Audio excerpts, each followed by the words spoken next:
welcome to the Flourishing Introvert Talks with me, Jo Rawbone. This is the podcast that celebrates the natural gifts of introverts so that we can flourish in all situations. Episode 185, Habits that Support You. Oh, this whole drive to become braver has really gotten a hold of me over these last few weeks and has got me looking at the habits that support me and the ones that allow me to collude with my not enoughness. Does that surprise you? Did you think I had this all figured out? Well, sorry to disappoint you, because I'm on my own flourishing journey and simply throwing out regular invitations to you to continue with your own journey. We are all work in progress, and I'm not the finished article. I'm not sure I ever will be, and I rather like that, because I wonder what my purpose would be then. So in this episode, I'm looking at habits, specifically habits that support you. I'll start at the beginning by unpacking what habits really are. I'll look at the importance of recognising those that have us in their grip, how to create new ones, and finally, how I'm using bravery and being intentional around my own habits. I'll go into the science and psychology behind habit change, along with practical strategies to release these burdens and pave the way for a more fulfilling life. So as promised, let's start at the very beginning, so we're all moving forward from the same place. Habits are the building blocks of our lives, as they are automatic behaviours formed through consistent repetition. Because of this, they shape our daily routines, actions, and ultimately our outcomes. Some habits propel us towards success, happiness, and personal growth, while others bind us to negative patterns and hold us back from realising our full potential. Habits are deeply ingrained in our brain's neural pathways, making them both powerful and difficult to change. Habits serve as shortcuts for our brains, allowing us to conserve mental energy by performing routine tasks without conscious effort. This efficiency can be a blessing or a curse depending on the nature of the habit. So letting go of habits that no longer serve us is an essential step towards personal transformation and a fulfilled life. For quite some time now, I've been a big fan of Charles Duhigg's book, The Power of Habit, Why We Do What We Do in Life and in Business, and I often share this with my corporate clients. In this book and his TED Talk actually, he shows clearly how habits are formed through a cycle known as the habit loop. This consists of three components: the cue, the routine, and the reward. The cue is what triggers the habit, the routine is the habitual behaviour itself, and the reward reinforces the behaviour, making it more likely to be repeated in the future. Understanding this loop is crucial for dismantling negative or unhelpful habits and replacing them with more helpful ones. I recently watched a Real London video where Peter Sage was being interviewed. A good watch if you've not come across it before. In that interview, he talks about the exercise habit, something I'm not great at, to be honest. I go through stages and phases, but I'm really not consistent. Anyway, in his interview, he says, if your gym gear is not immediately to hand as soon as you get up, so at the foot of your bed, for instance, you probably won't find it or get to the gym. That's certainly true in my case. How about you? To change habits that are not serving us, we must first recognise and acknowledge them. So we need to get intentional about recognising our unhelpful habits, as we're so used to them that we almost don't notice them. And of course, they're automatic and subconscious, so why would we notice them? Self-awareness is the key. I found it really helpful to take time to consciously reflect on my daily cues, routines or actions and what I thought I was getting from them. From this, I'm able to identify patterns that lead to negative outcomes or hinder my progress, or frankly, leave me feeling not okay. These have included examples of procrastination, overindulgence in unhealthy or non-nourishing foods, excessive screen time, doom scrolling, and negative self-talk. As I've said, I'm work in progress. I now have an ongoing log because habits, just like limiting beliefs actually, can pop up from nowhere, it seems. My log lists the habit with the cue, the routine, and the benefit I think I derive. It then also has space for me to capture a new routine, one that will serve me better. Because the reality is you can't delete a bad habit, you can only change it. And this needs to be done with intention and over a long period of time. The old adage goes that it takes 30 days to create a new habit because you're creating new neural pathways, new ways of being that will become natural.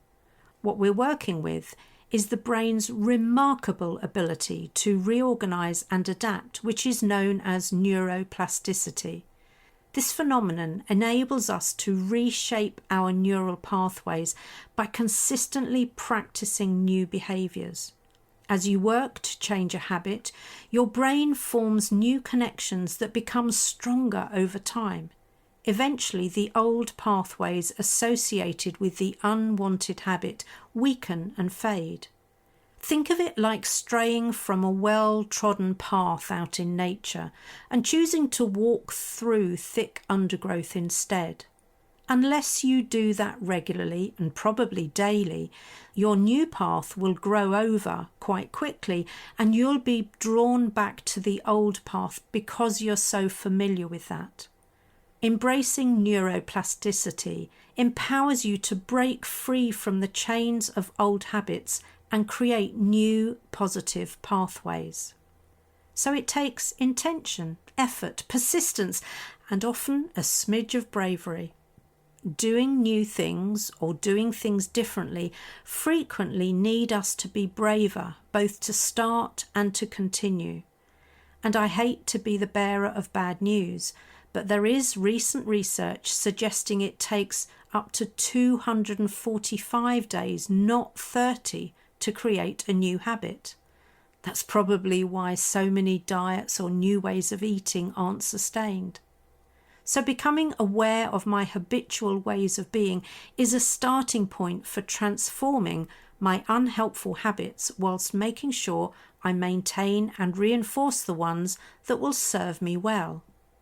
As my log suggests, once you've identified unhelpful habits, it's time to intentionally change them, create a new routine. And of course, part of the problem with changing a habit is that you have to let go of something, and something that you've been doing routinely. So letting go of habits that no longer serve us can be emotionally challenging, and you can't just delete an unhelpful habit. Our subconscious mind really doesn't like the void. Our brains resist change due to the familiarity and comfort that existing habits provide. This resistance is often fueled by fear of the unknown, loss of identity, and even a sense of failure.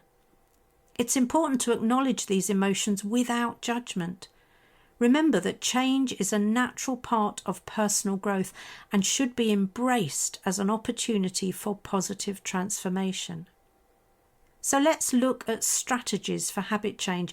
I've identified 9 of them, and of course you may have your own to add to mine. Number 1 is set clear intentions.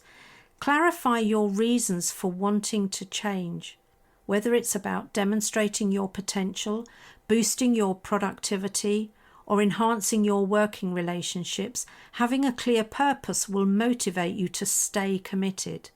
What do you aspire to be, do, or have as an introvert? Number 2, start small. Overhauling your entire life overnight is not only unrealistic, it's also overwhelming. Begin by targeting one habit at a time. Small successes will build momentum and boost your confidence. I'm a big fan of a marginal gain approach where the small things we do add up to make a significant difference. Number 3, replace, don't remove.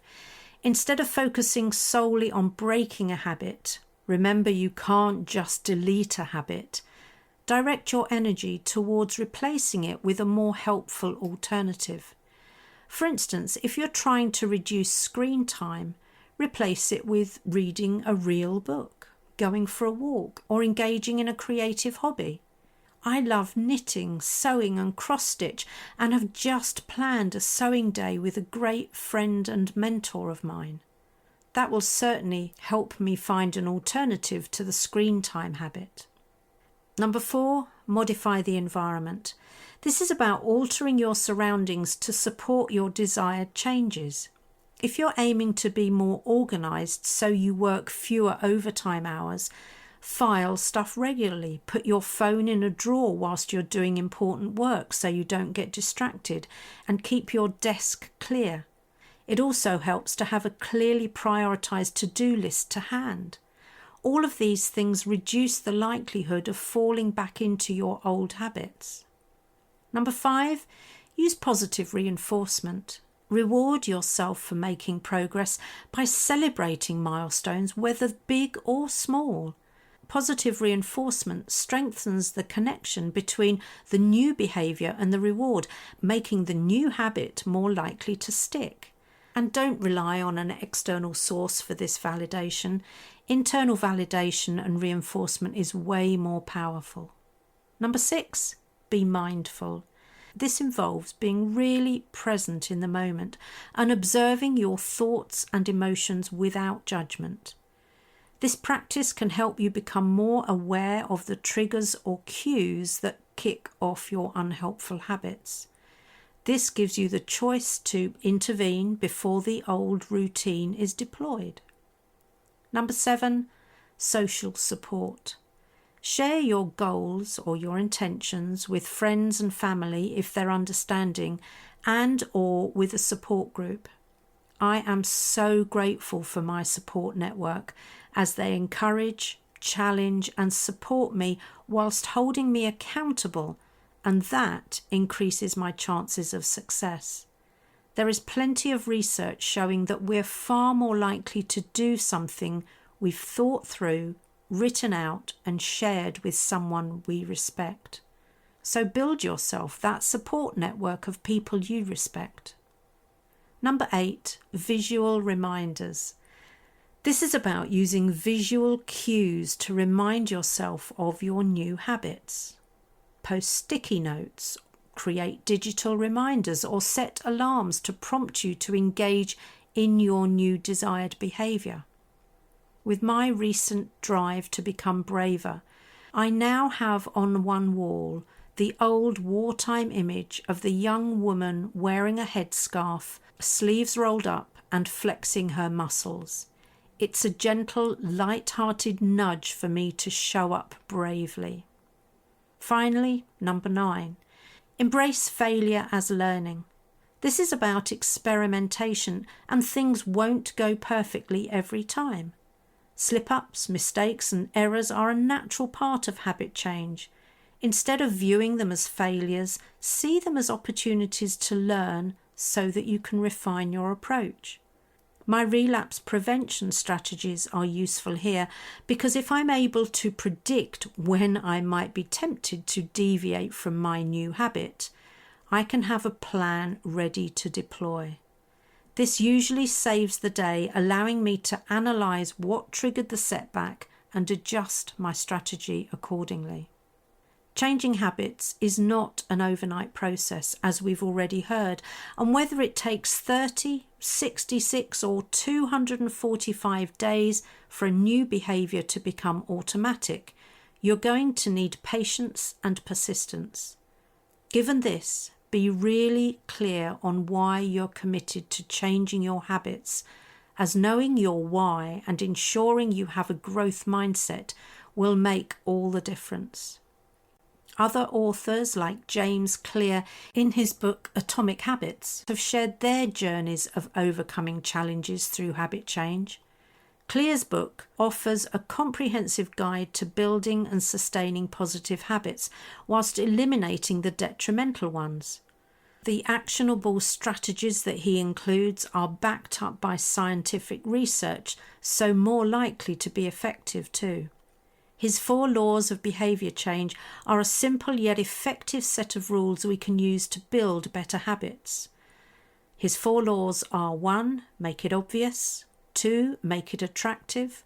3. Make it easy. And 4. Make it satisfying. So in conclusion, the journey to release habits that maybe have you playing small or other habits that no longer serve you is a profound act of self-care that facilitates personal growth. By understanding the psychology behind habit formation, employing effective strategies and harnessing the power of neuroplasticity, we can transform our lives so that we are more fulfilled.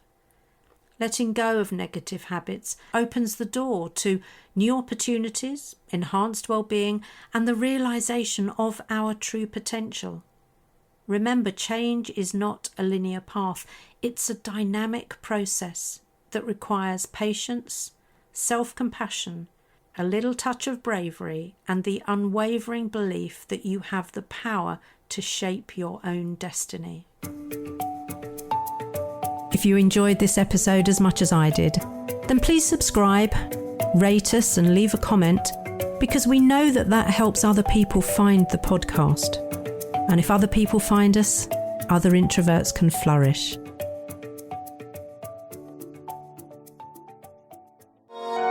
This has been a Monkey Pants Productions podcast.